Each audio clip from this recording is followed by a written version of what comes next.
Quick play.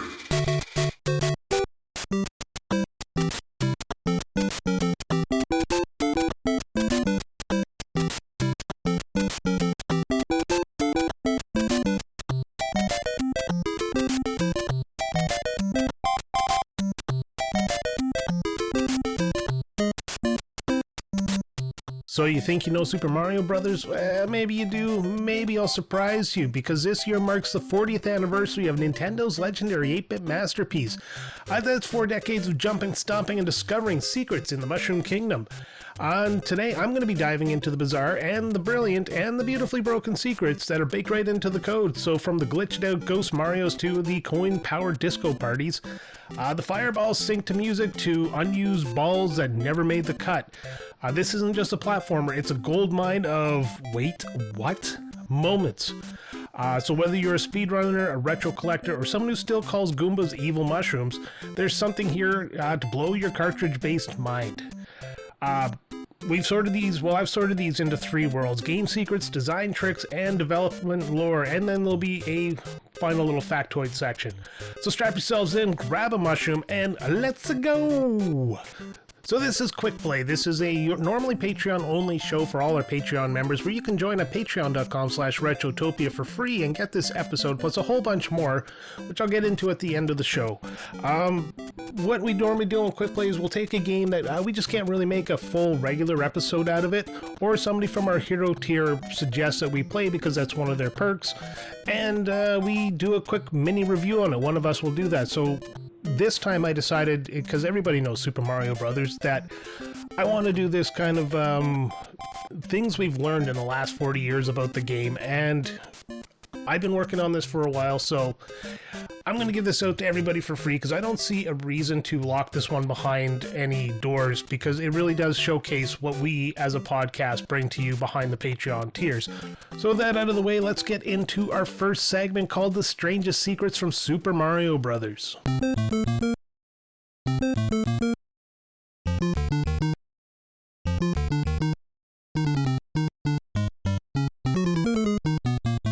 First secret from Super Mario Brothers would be the Minus World, and World -1 as it's called in some places.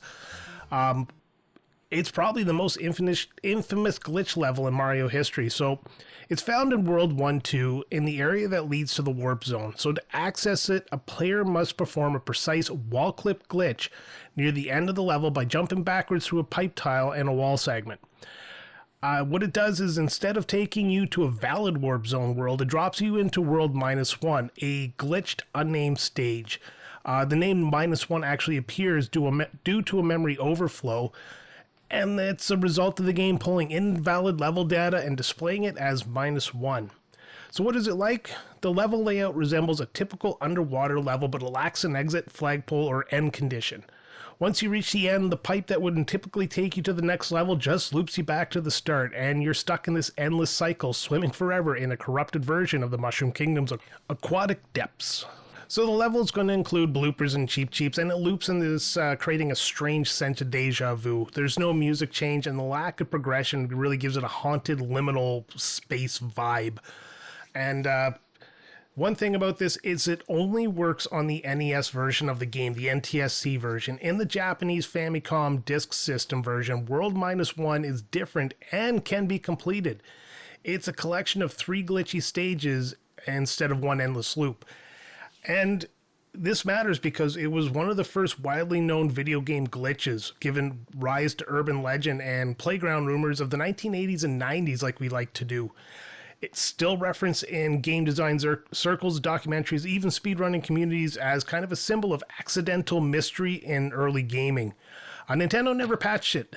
They've even referenced the Minus World and some of their official materials, so it's also canon at this point. So the next one we're going to go over is a little bit more commonly known. If you've played the game for any length of time and finished it in multiple different ways, you will have noticed this one. But it is that there's only one true Bowser in the game. So you're going to face a Bowser at the end of every level, and the only real Bowser is in World 8-4. Otherwise, it's an imposter. It's these enemies posing as King Koopa, to intimidate Mario. So If you defeat the Bowsers normally by jumping over them and landing on the axe and collapsing the bridge, they'll just fall into the lava and you won't notice anything. But if you take the time to defeat them with fireballs, you will see that they transform into an actual enemy type. Some revert to Goombas, Koopa Troopas, Buzzy Beetle, Lakitus, or even Spinies. It is a subtle design choice that kind of rewards some more advanced players who explore all the way through a fight with a, I wouldn't call it an Easter egg, but just kind of a little, it's not the real Bowser. That's why you keep meeting him in every world. So this is an early example of enemy design mechanics that was very rarely seen in platformers around this time. It was a trick used to build up the tension, I guess, to keep players guessing until the real showdown, even though, I don't know, I never noticed it for the longest time. Well, I did notice it because, you take out Bowser if you have a fire flower by shooting at him. But I guess it would also make the final boss fight more satisfying because, you spent all this time taking out these fake Bowsers and then finally, you get the last one and you're a little bit more personal to it. The idea of multiple enemies pretending to be Bowser kind of adds an unintentional comedic twist as well. And it's as if the Koopa Troopa Kingdom has this like full-on witness protection program. So, like imagine a Lakitu giving up his cloud duties just to put on some horns and cosplay as Bowser because, I don't know, that apparently is hilarious. But, so the Fireball test, I guess as it's called, what I found online, adds player agency. So you could either rush the boss and drop him into lava or experiment with the fireballs to learn something new. So it... maybe you want to see what every enemy is. Maybe you just don't care. Maybe you're a speedrunner and this isn't even on your radar. It also kind of encouraged the use of fire flowers if you got them late into the game. And it really did reward skilled players for staying powered up, getting a little extra, a little behind the scenes, I guess, if you will. Later Mario games like Super Mario RPG and Paper Mario did reference the idea of a decoy or a shapeshifter Bowser, and sometimes added it as part of their plots. Some fans still think about this moment they discovered their first fake Bowser, and some have said it adds kind of a mystery to early playthroughs. Next up, of course, is something that we all know about. They are invisible one-ups, but not the way you're thinking. It's not just an invisible block. Mario's secret coin-based loyalty program. They're not just hidden, they're conditional. Okay, so some one-up mushrooms in Super Mario Brothers are so well hidden that they don't exist unless you meet specific criteria. This is one I actually didn't know about. These are called invisible one-ups. They are blocks that produce a one-up if you collect a very specific number of coins in the previous level. So how it works is, let's say you're in World 1-2. You've collected the exact right number of required coins in World 1-1, and then a invisible block in 1-2 will spawn a one-up when hit. Miss one coin? Well, that's it. Hidden one-up block simply never appears no matter how many times you search for it. So the conditions are getting the coins in World 1-1 makes this block, one-up block in World 1-2 actionable. It's a reward mechanic that punishes players who skip coins and rewards players that are thorough enough to actually go around and collect everything they can. So in World 1-2, there's an invisible one-up mushroom at the start, but it only appears if you grab exactly 23 coins in World 1-1. It's not random. Each invisible one-up has a specific coin trigger count, and the developers never told anyone the exact numbers. It is one of the earliest examples of cross-level conditional logic in gaming. The game remembers your previous performance and rewards consistency, almost like an arcade-style loyalty system. It subtly teaches the players to value coin collection, which is really neat. Not just for the points, but for the hidden power-ups you get throughout. It also adds it rewards replayability. Players who revisit the levels and experiment might actually stumble upon these secrets, so it's encouraging you to either continue the game after you finish it or restart the game and play through it multiple times in order to find these secrets. So unlike obvious bonus blocks, these don't sparkle, they don't shift pixels and don't hint at their presence. You just have to know where they are. Absolutely invisible until the conditions are met, meaning you can interact with them, making them feel almost like urban legends when you hear about them on the playground. back in the 80s, back when we had the old rumor mill that somehow made it around the world. We all know about Marilyn Manson. So this invisible one-up system was referenced or reused in later Mario titles. Super Mario World used it, but in a little bit more forgiving ways. Super Mario Maker's players can intentionally recreate a kind of a similar coin-based triggers, and it's showing how the 1985 mechanics, it really still inspires level design today. It's like a game that has a secret customer reward system. Thanks for shopping at Mario's, and you've hit your coin quota, here's a free life. So moving on to the next one, we have Coin Heaven. What is Coin Heaven? It is the nickname fans gave to a hidden bonus area in Super Mario Bros. That is only accessible by triggering a secret vine block. It's a floating coin-filled paradise high above the main level, complete with all the music and the blue skies and the quick routes to the end of the stage. It's seen in many, many Mario games. Levels like World 1-1 and 3-1, there is a block. It's usually surrounded by other blocks or enemies, and it contains a hidden vine. So if you hit this block, it causes a green vine to sprout out. We've all seen the vine. You gotta climb upwards into the clouds. Climb the vines and you'll be whisked to Coin Heaven. Once there, Mario, you just run along a set of floating coin trails, sometimes bouncing across multiple blocks or platforms or standing on top of something that's moving along with you to get the coins higher up. These areas typically offer around 20 to 30 coins, giving you kind of a solid score and even a shot at a 1-up as you get your 100 coins. And then normally at the end of the path, there's sometimes a warp pipe or drops you right near the flagpole and you kind of skip a chunk of the regular level. These are easy to miss. The vine blocks are often unmarked and they're hidden among fake-outs, and requires your exploration, timing, or just like sheer dumb luck. Or if you've played the game enough by this point, you know where they are. If you rush through the level, you'll never see them. Then you miss out on that, of course, sweet Skyborn coin buffet. It's a clever game design. Why? Well, these areas serve as optional rewards for curious players, and it encourages them to explore more of the blocks and experiment with their environment. I guess you could call them mini celebrations that break up the pacing of a level and injects like this moment of joy, wealth, and kind of escaping from the usual Goomba stomping grind. Coin Heaven is always bright. You're above the clouds, the sky is blue, it's uplifting. It usually comes with bonus stage music, and this bouncy tune practically yells out, "You made it." It feels like a secret party in the clouds with Mario sprinting through like he just got invited to the VIP lounge of platforming. And that is a quote. I don't remember where I got it from. I forgot to write the source down, and I apologize for that. Design insight of this is rewarding a player's curiosity with an entire hidden environment. And it was considered a huge innovation at the time. It laid the groundwork for later Mario games' secret exits and their bonus worlds and other world shortcuts. Coin Heaven, or variants of it, they do appear in many Mario games that followed Super Mario, like Super Mario Bros. 3, Super Mario World, and even the new Super Mario Bros. Titles. It's one of the earliest examples of a secret level within a level, giving the game a little bit more depth, a little bit more replay value long before that became a common thing. Think of Coin Heaven like the frequent flyer lounge of Mario levels. You have to know where the entrance is, but once you get in, it's all rewards and smooth sailing. Next up, we got Zombie Mario. So it's kind of Mario's glitchy afterlife and the haunted pixels that come with it.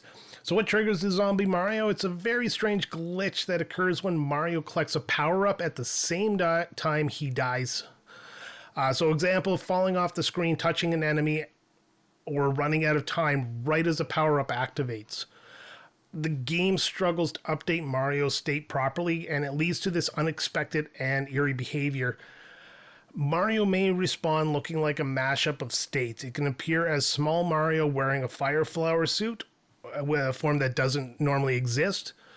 Sometimes Mario's sprite will flicker or freeze mid-animation, looking ghostly or a little bit broken, and in some cases, Mario continuously falls or slides endlessly, stuck in an invisible loop where the game just cannot properly reposition him. Why is it called Zombie Mario? Because he behaves like a half-dead glitch. He's technically alive in the game's memory, but visually corrupted or stuck. It resembles a video game version of a zombie, neither fully alive nor dead, and endlessly looping in an undead state. It happens because the NES hardware and Super Mario Bros. Code didn't anticipate this precise timing, so overlapping the power-up activation and death causes the game's memory flags and sprite states to get confused. This is a very classic example of race conditions in early game programming. In this glitch state, Mario cannot progress normally, which often forces you to reset or lose a life once you notice this happening. For speedrunners or glitch hunters, Zombie Mario is a quirky curiosity, but not beneficial for any regular gameplay.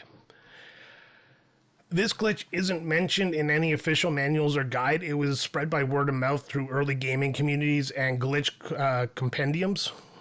And Zombie Mario is an example of this unintended side effect of overlapping game mechanics. A lesson that is still very relevant in game design today. It's part of the broader lore of Super Mario Brothers. Super Mario Brothers' many quirks and mysterious glitches, and which contributed to its mythos. Imagine Mario as a digital ghost trapped forever between states, like a pixelated poltergeist haunting the Mushroom Kingdom. Next coming up is one that, if you don't know about, maybe you should hang up your controller, because this one is the infinite one-up trick. This is found in World 3-1, specifically on the staircase near the end of the level, right before the pipe that leads to the warp zone. You can do it in other locations, but this is the one where I remember. The location has sloped stair steps layout, and it's perfect for shell bouncing. So how it works is the trick involves kicking a Koopa shell up the staircase and then jumping on it repeatedly in midair as it bounces back towards you. Each successful bounce on the shell nets you an extra life or one up after you do the multiplier. Was it 100, 200, 400, 800? And then I believe that's when you start getting the one-ups. If executed correctly, you can actually get infinite lives by continuously bouncing the shell back and forth, but I'll get into something about that a little bit later. Why is it tricky? The timing has to be nearly perfect. Jump too early or too late, and Mario, you'll miss the shell or hit it awkwardly. If you miss the bounce, the shell can bounce off in a way that kills Mario, which is also kind of a humiliating way to lose a life. And it's kind of a high-risk, high-reward mechanic that turns the level into a mini skill challenge. So for beginners, this trick is probably close to impossible to pull off, and it adds an element of secret mastery for experienced players. So if you know how to do it, you know how to do it. For speedrunners or those who are grinding lives, it's a go-to method for racking up enough extra lives to practically never lose this game. And of course, it's historically important because it's one of the earliest documented infinite life exploits in a video game, showing that even in 1985, players were pushing the games to their limits. It helped spread word of mouth about Super Mario Bros. Secrets and fueled this early gaming culture. Since the trick can be an unexpected game over, botch players who tried to show off and failed kind of became the subject of friendly teasing back in the day. And it's kind of infamous for don't try this in front of your friends moments from the NES era. Similar infinite life tricks have appeared in later Mario titles and other platforming games, but none of them have with quite the iconic status of this shell bounce. It really does embody this spirit of early gaming where discovery and mastery went hand in hand. This trick is like trying to juggle flaming torches while walking a tightrope. If you succeed, you're unstoppable. If you fail, you crash and burn spectacularly. So next we're going to talk about the negative warp zone. This is found exclusively on the Japanese Famicom Disk System version of Super Mario Bros. And not the NES release. It is specifically located in World 3-1 and among the pipes that typically act as a warp point. So unlike standard warp pipes that send you forward to later worlds, this particular warp pipe sends Mario backwards, all the way back to World 1. It's basically a reset button, undoing all your progress in the game. It's so unusual because warp zones are designed to be shortcuts, helping the player to skip ahead. This pipe breaks that pattern, effectively like turning the shortcut into a time loop or this punishment for triggering the wrong pipe. Accidentally entering this warp pipe can be infuriating. So you imagine being ready to race through late game only to be tossed back to the very beginning again. It's a video game equivalent of hitting the restart button at the mile 22 of a marathon. It is probably likely an oversight or a bug left over from the early development stages of the game. The Famicom disk system had a slightly different game code and warp logic compared to the NES cartridge version. It may have been used for internal testing or debugging, and it just was never removed. It does contrast with other versions. The North American version, like I said, does not have a negative warp zone. Instead, it features only forward warp pipes and that speed up the progression of the game, as I'm pretty sure they probably intended. The negative warp is often cited as one of the earliest examples of warp zone going backwards in video gaming. This is a concept that has been explored in speedrunning and glitch hunting. It highlights differences between regional versions as well, and how they can radically affect the gameplay experience. If warp pipes are like a highway, this one is a roundabout that kind of dumps you back at the start, making you question all your life choices. So the next one is kind of something I probably would never attempt on my own. In fact, I don't even know how people would figure this one out, but it's the 256 extra levels trick. It is a notorious cartridge swapping glitch that lets players access levels beyond the official 8 worlds of the Super Mario Bros. So by swapping cartridges mid-game and resetting at the right moment, you can unlock a hidden world, quote-unquote 9-1, and up to 256 additional levels, most of them which are just heavily glitched. So to perform this trick, so while playing Super Mario Bros., you pause the game and remove the cartridge, insert the Nintendo Tennis cartridge, play or press start briefly, then remove the tennis cartridge and reinsert the Super Mario Bros. And after reinserting Super Mario Bros., press reset on the console. The sequence confuses the NES memory, forcing the game to load levels that don't usually exist in its normal playthrough. These are often called the World 9-1 through World 255-1, referencing the numbering system used in the game's memory. Most of these levels are just corrupted, incomplete, or glitchy with these bizarre level layouts, broken graphics, and this unplayable terrain. Some of the levels are so broken that they cause the game to glitch, crash, or freeze. The NES is, how do I say this? So it's technically impressive. The NES's simple hardware and memory map allow for these levels to be loaded because the game stores level data in this fixed array size. And I know it sounds awfully technical, but my very, very basic grasp of C++ understands this kind of stuff. It's not that complicated. So when the memory is corrupted by the cartridge swap reset, the game attempts to read beyond those normal 8 worlds, and it pulls garbage data from the memory. This glitch reveals the internal structures and limitation of the early NES games. While it's technically cool, the experience can be frustrating and often leads to dead ends, crashes, and instant deaths. These extra levels have no design or polish. It's just random data read as the level geometry. This was known since the early days of the NES hacking and glitch hunting, and it was popularized by fans and speedrunners fascinated by the hidden quirks of classic video games. This glitch inspired later ROM hackers and modders to create fan-made World 9 hacks that mimic or expand these concepts. It also fuels the mystique of Super Mario Bros., as the game is actually really full of hidden surprises, both intentional and accidental. It's like opening the door in Mario's world that drops you into the basement of broken dreams, a haunted warehouse of forgotten levels that never should have been.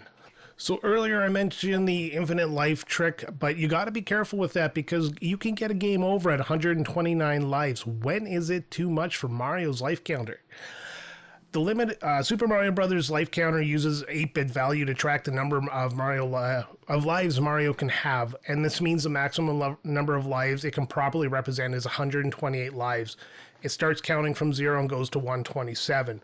So what happens when you go beyond 128? Well, if you gain a 1-up beyond this limit, it counts as an overflow and resets back to 0. since you start at 0 as opposed to 1. Depending on your exact memory state, this overflow can cause this unexpected and buggy behavior. So the consequences, you can continue playing with more than 128 lives and then lose a life, and the game may trigger an immediate game over screen instead of subtracting a life. Essentially, the game thinks you have no lives despite your high life count. It's a classic example of integer overflow. With this common programming limitation, counters exceed their maximum storage size and wrap around. Early NES games lack protections for this, as 128 lives is an absurdly high number for regular players, unless you do the infinite life glitch.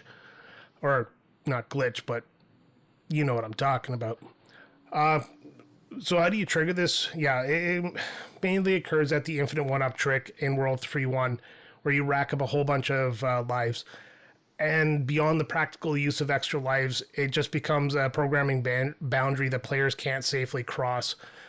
So trying to be too clever with cheats and tricks ironically actually pushes the player with a sudden game over. It's a humbling reminder that even Mario's invincibility has limits. The overflow bug is part of why modern games use larger data types and error checking and player stats. It also serves as an example in gaming history of how hardware constraints shape gameplay mechanics and limits. It's like filling your pockets with so many one-up mushrooms that the game's brain short circuits and says, nope, that's enough lives for you, buddy. Game over. So next up is, voice crack. Next up is the brown ball that wasn't. So deep inside Super Mario Bros. Game code lies the data for a climbing object shaped like a brown ball. The object appears designed to act like a vine or a ladder and allows Mario to climb it vertically. Data miners and ROM hackers analyzed the game's code to uncover this object during early data extraction days. It's not present in any known playable level, meaning it was cut before release and left unused. What it might have done likely was intended to function as a climbable structure similar to vines in the game, and it was possibly an early or experimental design for new gameplay mechanics involving vertical movement.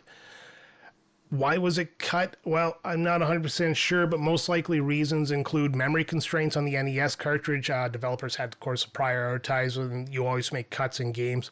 There was time limitations that could have been a factor. The game was rushed to meet a certain deadline. And then just design changes. The climbing mechanic might have been simplified or replaced by the vines just to keep the game more accessible. Yeah, it does. Nobody knows. It's, I guess, lost to the lore of gaming history. So, a significance of finding this, it's akin to discovering a deleted scene or unused prop from a classic film, like here The Godfather, but with pixels instead of actors. It provides insight into Nintendo's development process as well, and how even classic games do have these untold secrets lurking beneath their surfaces. And what does it tell us is that the game development in the 1980s was very highly iterative, with many ideas being tested out but not included, and early designers were experimenting a lot with various ways to expand on Mario's mobility through this platforming game.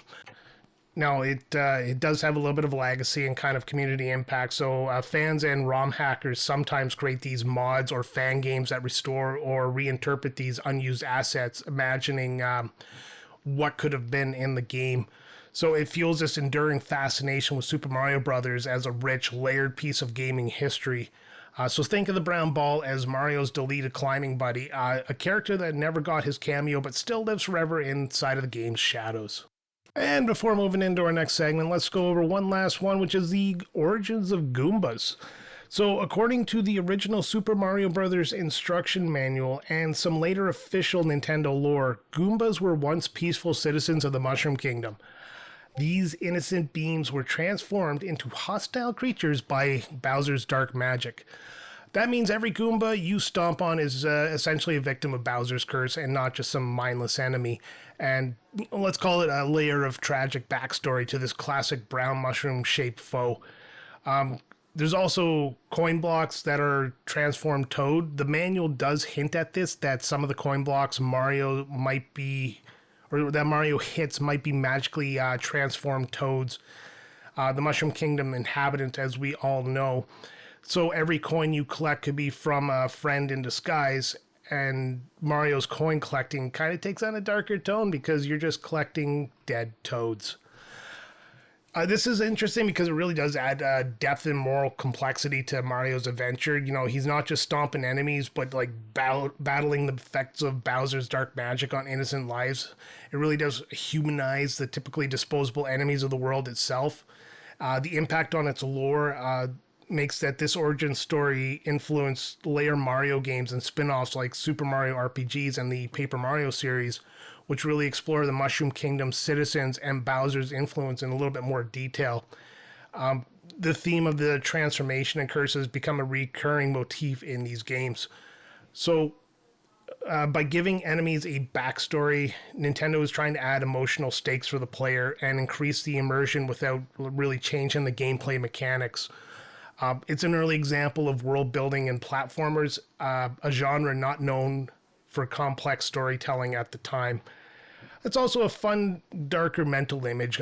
Picture Mario as this like accidental village, crushing former neighbors that are turned into monsters by evil magic. Makes you wonder if Bowser's war on the Mushroom Kingdom really is a fight to save or destroy its citizens. Mario is a monster.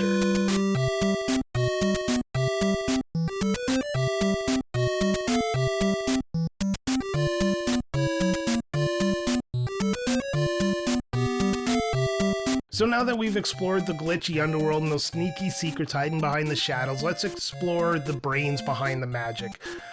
Let's break down the clever design choices that make Super Mario Bros. This timeless platforming masterpiece. So it wasn't just a game, it kind of was a masterclass. So here's how Nintendo used every trick in the book and a few that hadn't been written yet to create this, let's call it platforming perfection. So World 1-1 is actually considered a gold standard of video game tutorial levels, and it is so famous because Super Mario Bros. World 1-1, it's very often called the best designed tutorial level in video game history. It teaches a player everything they need to know without a single word of text or instruction. It teaches thorough gameplay. And how it does that is the very first enemy you see is a Goomba. We all know the World 1-1 Goomba, the most deadly enemy in all of video game history.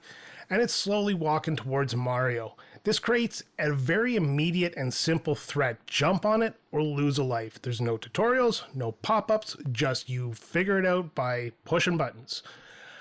It uses the environment as a teacher. There's a nearby question block that introduces the concept of power-ups. Hitting it reveals a super mushroom that teaches the player about growth and empowerment in the video game. Elevation changes are introduced, of course, gradually with simple stairs and blocks, teaching the player how to climb and navigate the terrain.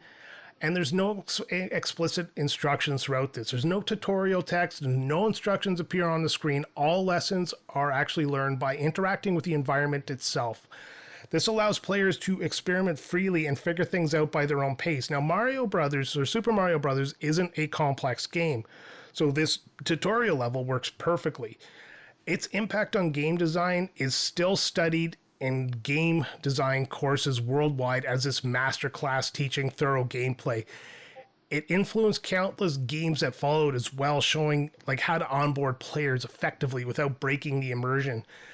Decades later, the level design remains as fresh and accessible, welcoming new players to Mario Brothers. Like, I let my son play Super Mario Brothers, and this taught him everything he needed to know, and he was off to the races. Died in World 1 too, but that doesn't matter.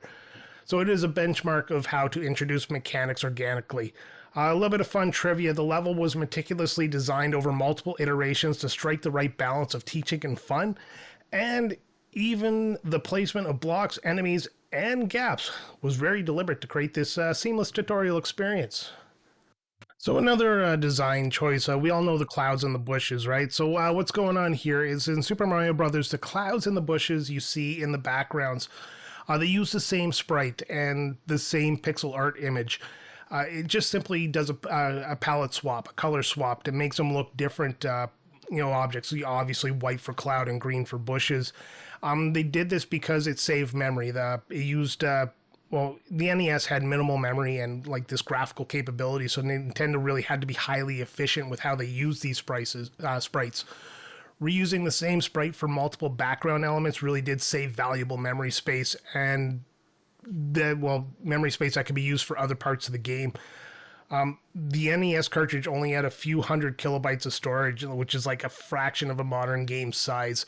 Every byte counted, so reusing these assets creatively was really essential for fitting a big game like Super Mario Brothers onto a teeny tiny little cartridge. So, a lot of us didn't notice this right away. So why do you never notice this? Well, the different colors and the placement in the background really do make the clouds and the bushes feel like completely distinct objects. The player gets so focused on the gameplay that we don't really take the time to consciously observe the background art and its reuse. It is a brilliant example of camouflage through design, where limitations actually become invisible to the player. This trick is really an early example of asset optimization, and by maximizing limited resources without sacrificing the player experience. And it shows how technical constraints can drive to these very creative solutions. Sprite reuse and palette swapping actually remains a standard technique in game development today, especially with indie or retro-styled games.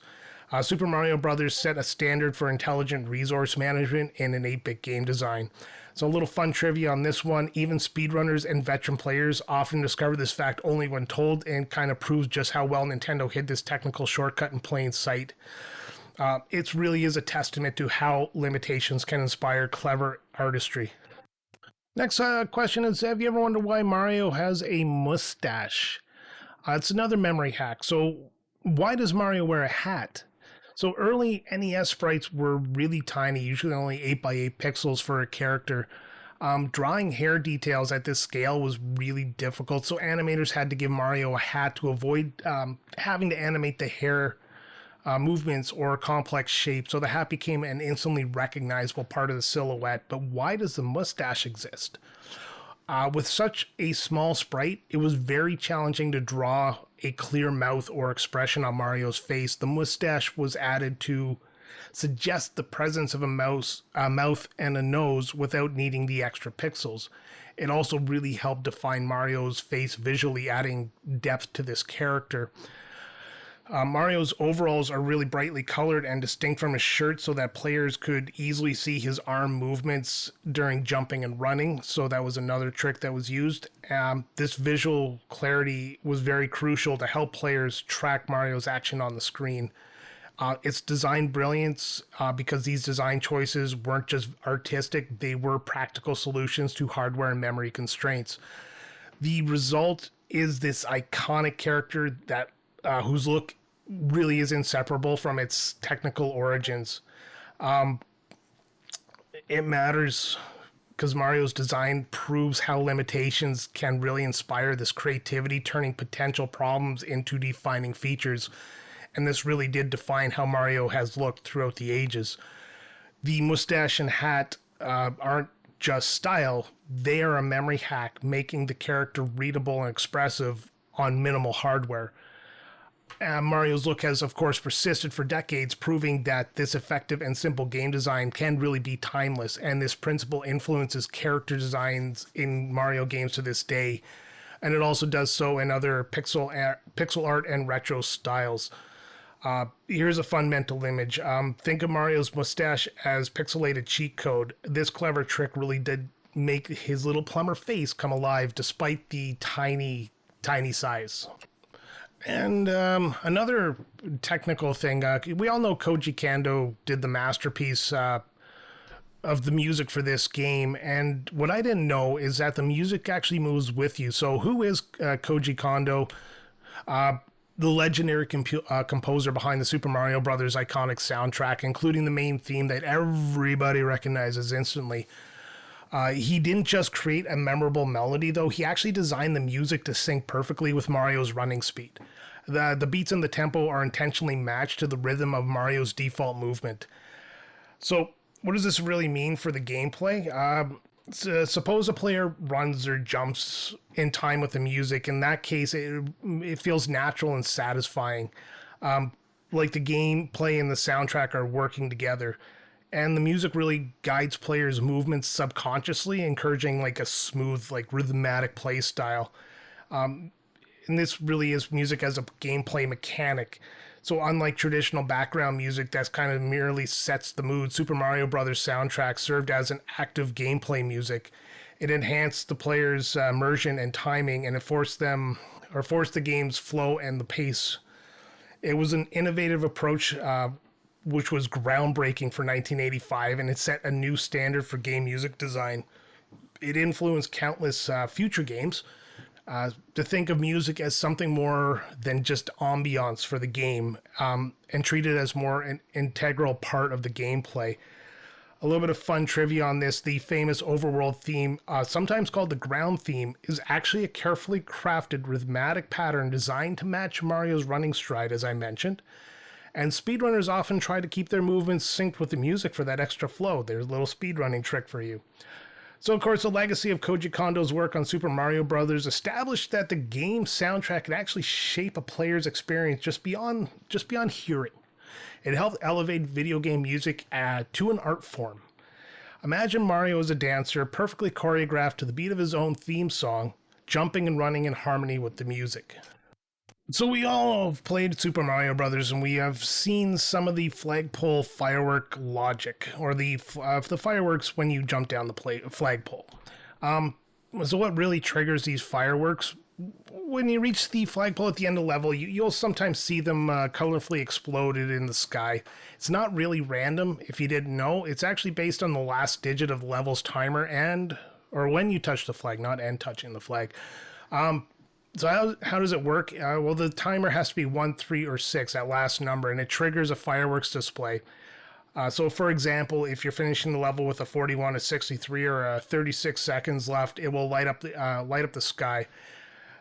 It is a hidden reward system encouraging players to finish level with a little bit of style and precision, and it adds a bit of extra flair to the satisfaction of ending a level. There is no direct gameplay effect of these fireworks, but it's just kind of a fun visual bonus that makes, finishing the level feel really special. And it also subtly motivates a player to time their runs carefully for that little extra bit of celebration. I know I do it. It shows Nintendo's attention to small details in the player's experience as well. It adds some personality and some charm without actually complicating the gameplay. Fireworks in the end level celebration really did become a reoccurring theme in many Mario games and other platformers, and it really reflects how game developers reward player skill and timing with these fun visuals. Fun trivia. So players sometimes try to manipulate their finishing time to trigger the fireworks deliberately. It makes it kind of a fun mini challenge in itself, and it's a great example of how subtle design choices add layers of enjoyment. So just picture Mario finishing a level like a pro, with the sky bursting in celebration, his own personal victory party. So size matters. All of Super Mario Brothers, the entirety of the game, is 40 kilobytes total. That includes all the graphics, the music, the level layouts, the enemy AI, the game logic. It all just fits into 40 kilobytes of data. To put this in perspective, that's about the size of a simple text document or just a couple seconds of an MP3 podcast. Why is this incredible? Because modern games can be several gigabytes in size, which is like a millions and millions times larger than the size of a typical Mario file. We've all seen the 125 gigabyte download files that are coming out lately. So packing an entire world, gameplay mechanics, and a memorable soundtrack into this small space was really a technical marvel in 1985. Nintendo's, how was this possible? Was Nintendo's developers used this highly efficient programming data compression techniques. We've talked about things that are reused and, palette swaps and all that kind of stuff. So many of the game elements were reused very cleverly, like I said, recycling and palette swaps, and this saved memory. And the code was tight and optimized, and they squeezed every kilobyte or every byte to make this game fit. So what is inside those 40 kilobytes? Well, you got your level designs with multiple worlds and stages. You have the iconic music and sound effects that we all know about that were composed by Koji Kondo.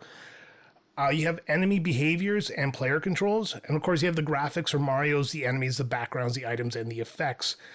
It matters because it's a testament to the ingenuity and the creativity of early game developers working with very severe hardware limitations. It shows how constraint really can drive people to innovate and make elegant game design solutions. This tiny footprint has become a legend in game development circles, inspiring modern developers to appreciate efficient coding. And it is a reminder that great gameplay doesn't require massive file sizes. So just imagine stuffing an entire Mushroom Kingdom adventure into a digital postage stamp. That's Super Mario Brothers, 40 kilobytes. So Super Mario World introduced us to a little dinosaur named Yoshi, but did you know Miyamoto actually wanted something like a Yoshi in the original Super Mario Brothers? So what he envisioned was he always imagined a Mario riding a dinosaur companion very early in this series development, and it all dates back to like as early as 1985 during the creation of the original Super Mario Brothers. But because of the NES hardware limitations that made it impossible to include this fully animated rideable dinosaur character, it didn't happen. So the memory, sprite size, the animation capabilities, they weren't sufficient enough for a complex feature such as this. So Yoshi, we all know, finally came to life in Super Nintendo in Super Mario World in 1990, so 5 years later. The Super Nintendo's superior hardware allowed for more detailed sprites and, of course, smoother animations, enabling this Yoshi to become Mario's very iconic mount. So the significance of Yoshi added new gameplay mechanics, such as eating enemies, fluttering jumps, and, of course, the riding dynamics, enriching this Mario formula that happened in Super Mario World. And then, of course, we all know Yoshi became one of the most beloved characters in the Mario universe, spinning off to his own game series. Miyamoto's early vision shows that ideas can evolve over time, over technological generations. It reminds us that design is often a very lengthy process shaped by these technological constraints. So, fun trivia, early concept art and interviews revealed Miyamoto's passion for adding this dinosaur companion even before the hardware could support it, and fans often marvel at how the dream finally came true in Super Mario World. So picture 1985 Mario looking up at a dinosaur buddy he could only imagine riding, waiting patiently until the technology caught up. So we talked about the Goombas as, humanizing them, I guess, or totemizing them. Now let's talk about Goomba physics. So Goombas are the first enemy you face in Super Mario Brothers, and on the surface we all know they just seem simple: walk forward, get stomped, carry on. But there's actually a hidden layer of physics based behavior behind these what were once mushroom men, I guess. The bounce mechanic. So if you jump high enough and land cleanly on a Goomba, you'll bounce upward off it, gaining height and preserving your forward momentum. The bounce lets you chain jump, reaching platforms or lining up for other enemy stomps, like an early lesson in flow. So low jump, bad news. If your jump's too shallow, or if you don't hit the top center of a Goomba, you're going to take damage instead. This forces you to learn precision, that the angle, height, and timing all matter, even against the weakest of enemies. This teaches a fundamental platforming skill without a single word of instruction. Like we said, this is a very good first world tutorial level. So players naturally figure this one out right off the bat of the difference between a safe stomp and a risky one. And you learn by doing, not by reading the manual. This has hidden depth because Goombas act as testing grounds for Mario's jump physics. You begin to understand how gravity, inertia, and collision detection work in this world almost subconsciously. The genius in this design is this simple enemy subtly communicates two things at once. Enemies can be defeated by stomping on them, but stomping actually requires some skill and timing. The stomp and bounce behavior became a cornerstone of Mario's gameplay identity and some platformers in general, again. Later games built on this idea with combo stomps and higher bounce and even score multipliers for chain kills came about because of this early game design. So it turns out the humble Goomba just isn't there to die. He's your first physics teacher, your first lesson in risk and reward, and your first genuine obstacle in the Mushroom Kingdom. So games nowadays, it's very common to do a double jump, but you couldn't do it in Super Mario Brothers. But there was a glitch that let you do a double jump. So under the right conditions, Mario can perform a very strange, very unintentional double jump midair. So this happens when you grab a power up while you're already airborne, and you just continue holding the jump button. So instead of a smooth transition from Small Mario to Super Mario or Super Mario to Fire Mario, you get this weird boost in vertical height, and it's almost like a rocket jump. Mario's sprite and physics go a little bit haywire when this happens, and sometimes allows you to reach higher ground or actually just skip parts of the level. This happens because the NES game engine wasn't really designed to handle mid-air state changes very cleanly. So when Mario powers up, his hitbox velocity and animation frame, they all kind of shift slightly. And if you're holding jump, it overlaps this with an upward force. It's not very useful. It's not reliable. The glitch is really, really hard to trigger on purpose without like careful setup. Some speedrunners and expert players have used it to access the shortcuts in the game, glitch through terrain, or even avoid some damage. Now, it's not actually a double jump. You don't actually get a second input to jump again. Instead, the glitch just extends your current jump. I don't know why it was called a double jump online, but it does feel like you did get a second chance midair, and I guess that's close enough, close enough to feel magical. So despite being a quirk, it is actually quite harmless. It doesn't crash the game or break anything. So rather than fix it, the devs just kind of let it be, chalk it up to one of those like charming NES era odysseys. Super Mario Brothers has several state change glitches. Transforming Mario into weird places often leads to strange side effects. This double jump is just one of the more noticeable ones and more fun ones to trigger. While it wasn't intended, this glitch actually helped highlight how transformation mechanics could interact with platforming. Something later games like Super Mario World would polish into deliberate features like cape boosting or Yoshi jumps. So the player takeaway from this, the double jumping glitch reminds us even the most tightly designed games really can have a little bit of cracks in them. And sometimes those cracks just make things a little bit more fun. So next, of course, we know about the little fellas who throw the hammers at you, the Hammer Brothers. So did you know they actually have a little bit of behavior to kind of force you to move forward? So they're notorious for being some of the kind of most unpredictable enemies in Super Mario Brothers. Timing your jump to not be hit by the hammer nor the turtle itself. But what you might not realize is that they actually respond to your behavior. So if you hesitate or stand still for too long, they're just going to abandon their platform. They're going to start heading towards you. And this is not just some random aggression. Players often will assume their movement is random or scripted, but the timing of their aggression is partially reactive. If Mario lingers nearby, they're just going to eventually leap down and pursue you rather than sticking to their perch. It's kind of a form of primitive AI. For 1985, it was a surprisingly dynamic enemy behavior, as most NES enemies followed a very strict pattern. But these Hammer Bros added this conditional behavior based on the player's positioning and timing. And why this matters is it pressures the player to keep moving, breaking the habit of wait and watch that works on some of the other enemies in the game. It also forces that risk versus reward decision. Do you sprint past them? Do you try to hit them with fireballs? Or do you take the high ground and try to get over top of them? It influences the pacing of the game as well. Their presence turns even simple levels into these tactical encounters, and they create an artificial timer that says wait too long and they're going to come for you. The fact that they might jump down also creates a bit of anxiety in players, even if they don't always do it.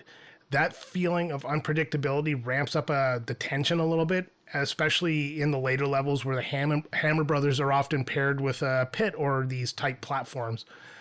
The code for this behavior is extremely light, so it didn't take up a lot of space. It's likely just a timer combined with some sort of proximity check. Its effect on gameplay, however, is massive, proving that a little conditional logic can go a long way in game design. Later Mario games like Super Mario Bros. 3 and the new Super Mario Bros., they actually continue to evolve this Hammer Brothers behavior. They gain new patterns, like new weapons such as boomerangs, their hammers, the ice balls, etc., and smarter movement, but this early foundation still remains. So don't sleep on the Hammer Brothers, literally. If you think you can chill and wait them out, they're going to break the rules and they're just going to come after you. So it's like the game whispering, move or be moved. So that does it for the segment here. Let's move on.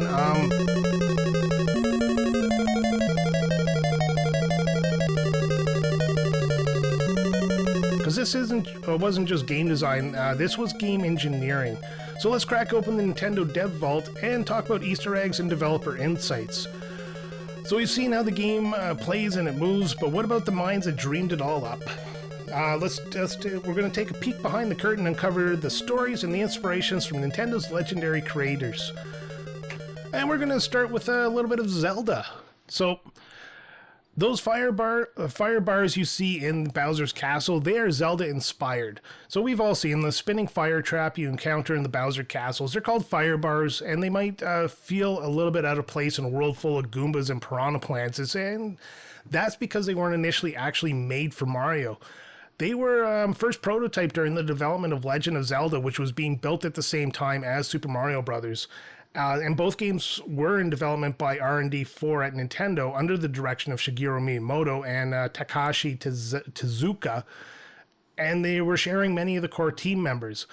Why did they end up in Mario, though? Well, Zelda team experimented with the fire bars as a rotating hazard for the dungeons, but they felt it didn't quite fit with the Zelda top-down format, or they just simply shifted focus on their design priorities. But they were actually reassigned to the Mario project, which needed some creative traps for the castle stages. It actually fit perfectly in Mario. His side-scrolling layout, the fire bars actually became more visually dramatic and mechanically threatening in this platforming game. Their timing-based spinning made them great platforming challenges, especially when they're placed near a jump or like moving platforms. The fire bars require patience and precision, and it forces the players to time their movements instead of just charging ahead. Unlike enemies, they can't be defeated or avoided easily, so they control the space and the pace of the level. By World 1-4, the fire bars become a visual shorthand for you've entered a serious threat zone. They join the lava pits and Bowser encounter as defining elements of the game's boss stages. This is an early example of asset and mechanic sharing across Nintendo titles. This practice would continue with enemies like Chain Chomps inspired by real dogs in Miyamoto's childhood, and even reuse sprites and code for Super Mario Bros. 2 Japan and Super Mario Bros. 3. Fire bars actually spin using a rotating set of sprites, not an actual rotation algorithm, because rotation wasn't possible with the NES native sprite hardware. So developers had to simulate circular motion using clever animations of like these fixed point sprites. So that moment you dodge a spinning fire bar, you're not just surviving a platforming trap, you're navigating a piece of Zelda history smuggled into the Mushroom Kingdom. Did you know Mario was nearly armed? So the original idea in early development of Super Mario Bros. Looked very different from the iconic platformer we got today. The initial concept art shows Mario riding on clouds, shooting beams, and fighting enemies with laser beams even. So think of a side-scrolling space fantasy rather than a Mushroom Kingdom charm that we got nowadays. So why guns? Well, at the time, Nintendo was exploring arcade-style action gameplay, and project leads like Shigeru Miyamoto were considering more combat-focused ideas. The idea was to give Mario long-range attacks instead of relying solely on jumping. So the cloud riding angle, early artwork shows Mario floating through the levels on a cloud, a mechanic that foreshadowed things like Lakitu Skyland in Super Mario Bros. 3 and Yoshi's later cloud riding stages. So the pivot to platforming happened as the gameplay developed. The team just kind of found that jumping over obstacles and stomping enemies felt more intuitive and fun than shooting did. So the decision was made to ditch the beam weapon, strip Mario of his arsenal, and focus on a tight, rhythmic platforming experience. The legacy of that weapon idea is, although that the laser gun was scrapped, its DNA lives on forever with the fire flower. So you obviously know it's the power up that lets Mario throw fireballs in a similar long-range projectile style. So in a way, Mario did get a gun, just, a flower-shaped one. Why was this the right call? This shift away from sci-fi made Super Mario Brothers feel very distinct from other space shooters and action games of the time, and it really emphasized the momentum, exploration, and environmental interaction over combat, and it laid the groundwork for the platforming genre. The impact on future games, this design restraint really did help Nintendo establish a clear identity for Mario. A hero who solves problems with agility and timing and not just firepower, so no Duke Nukem for you. Later games like Metroid would take on the sci-fi shooter mantle instead, letting Mario kind of remain the king of jumps. Had Mario kept the gun and the cloud rides, we might have ended up with a very different franchise, maybe something closer to Mega Man or Kid Icarus. Thankfully, the developers reined in and gave us a game about pure platforming joy. So every time you lob a fireball as Fire Mario, you're channeling a remnant of a very different Mario game that almost happened. Another thing that's interesting is the folklore of the mushrooms. It's not just a gameplay gimmick. The mushroom power-ups in Super Mario Brothers, not just a clever way to make Mario bigger, it's actually inspired by Japanese folklore. So in many Japanese myths and fairy tales, mushrooms are portrayed as magical or supernatural objects. Some stories feature travelers or children who eat mysterious mushrooms and gain special powers, grow larger, or even transform into other beings. The symbolism of the mushrooms in Japanese culture can represent spiritual growth, hidden strength, and mystery and transformation. And that lines up perfectly with how they function in Mario. He eats one, and he grows, both literally and metaphorically. So Shigeru Miyamoto, steeped in Japanese storytelling tradition, was likely drawing on this folklore when he introduced the mushroom power-up. It made the transformation feel familiar and a little bit magical, especially to the Japanese players of the time. The idea wasn't just mythological, it really did fit the gameplay like a glove. A mushroom moves along the ground, which is a lot easier to animate. It's very clear, visually distinct item. Its growing effects match the player's excitement of gaining power. Why a mushroom and not, say, spinach? Unlike Western power-up icons like Popeye's spinach, mushrooms have naturally mystical quality in Eastern mythology. They felt organic to the fantasy world of the Mushroom Kingdom, where strange things happen underground. The Super Mushroom's red cap with the white dot resembles the Amanita muscaria, the classic fairy tale mushroom seen in stories and folklore art. It's the same kind of mushroom you'd see in old Japanese and European fantasy illustrations, making it kind of instantly iconic. So the Mushroom Kingdom connection, the game setting, the Mushroom Kingdom, wasn't just a cute name. It was a direct nod to the central role mushrooms play in both the story and the power-ups. It's a world where folklore meets platforming mechanics. This small detail helped ground the game in something culturally resonant, even while reaching a global audience. Players didn't need to know the myth, it just felt right. That's design storytelling working on a very subconscious level. So every time Mario munches a mushroom and grows tall, you're playing out a tiny folk legend, a fusion of ancient myth and pixel-perfect design. Another thing that changed in the design was Bowser was almost an ox. So the original sketch, he was not a turtle. So when Shigeru Miyamoto first began designing what now is an iconic villain in Super Mario Bros., he drew Bowser as a huge, very fearsome ox. The inspiration for this came from Alakazam the Great, a Japanese animated film where the villain is a giant ox called Guillemot in the original, and I'm pretty sure I butchered that pronunciation. So the early concept equaled this wild fantasy beast. So this ox-like Bowser was meant to be a monstrous and imposing figure, a perfect boss to the end of a magical quest. Think like these massive horns, hulking bodies, and classic beastly bad guy energy. But then enter Tezuka with the save. So during the development, Takashi Tezuka, the co-designer on the game, looked at the sketch and kind of casually said, it kind of looks like a turtle. That little bit of an offhand observation really did change everything. So rather than double down on the Ox idea, Miyamoto leaned into the comment. He and Tezuka began reshaping Bowser's design into something more reptilian, more in line with the existing Koopa Troopa enemies. Thus, the Koopa King was born. Bowser, he became a giant, like, we know him as the giant spiked shell turtle leading the Koopa army. And it really did give the game's world a comprehensive species hierarchy. Regular turtles as grunt, giant turtle as king. Why did it work better, though? Well, the turtle design, well, it fit with the theme of Mario's enemies, the turtles, the beetles, the mushrooms. It was easier to animate and distinguish on the NES hardware, and it gave Bowser a unique silhouette with a spiky shell and horns.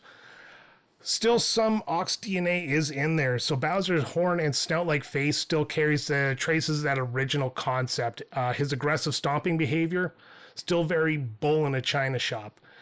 The turtle twist did pay off by redefining Bowser as the king of Koopas. It gave the Mario franchise one of its most iconic antagonists. That casual turtle comment spawned decades of kidnapped princesses, lava bridges showdowns, and Mario Kart racing grudges. Sometimes the best ideas don't come from complex planning. They come from one teammate saying, that looks like something else. So Bowser is proof that a minor design pivot can really lead to major iconic status. Without that comment, we might have had Mario vs. Demon Ox, and let's be honest, that sounds way less fun. We talked about how Mario's theme is timed to the gameplay, but it's also a bit of music for the ages. The ground theme, as it's actually called, it is Super Mario Bros. Central theme. Officially, it's called the ground theme, and it is really instantly recognizable. It's one of the most recognizable pieces of music on Earth. So people who haven't even played Mario probably would hear it and know where it came from. But it's not just catchy, it's actually cultural DNA now. Composed by Koji Kondo at age 24, so in 1985, Nintendo tasked him to make music for a revolutionary platformer, but it wasn't just the background filler. Kondo wrote a melody that was bouncy to match Mario jumps, rhythmic to align the running speed, and loopable without driving players insane. And the result? A Latin-inspired earworm that defined a generation. So let's fast forward to 2023. The United States Library of Congress added Super Mario Bros. Ground theme to the National Recording Registry. So that means it's officially considered culturally, historically, or aesthetically significant to American history. First video game track ever inducted as well. That's right. Mario beat out every other game to the punch, and the ground theme now sits in the same prestigious vault as things such as Beethoven's Fifth Symphony, Martin Luther King Jr.'s I Have a Dream speech, Aretha Franklin's Respect, Johnny Cash, Louis Armstrong, and Billie Holiday. So it's among the best. So it's like Mario broke in the Music Hall of Fame and, brought a warp pipe with him. So for decades, video game music was seen just as noise or not real art. This honor really represents a significant milestone, but not just for Mario, but for the legitimacy of gaming as a culture. This theme's legacy is everywhere. It's being remixed by orchestras, played at the Olympics, beatboxed on late night shows, sampled in hip-hop tracks, used in elevators and ringtones. Kids hear it today and instantly associate it with playfulness, discovery, and imagination. So Kondo created all the game's music using a 5-channel NES sound chip. No real instruments, just bleeps and bloops used masterfully. And of course, Mario made history. One plumber, one 40-kilobyte game, one theme song that made it all timeless. Not bad for a tune that was initially designed to loop in the background while you dodge Goombas. So next time you're hear that da-da-da-da-da-da, remember, you're listening to a piece of American history and also a piece of your childhood.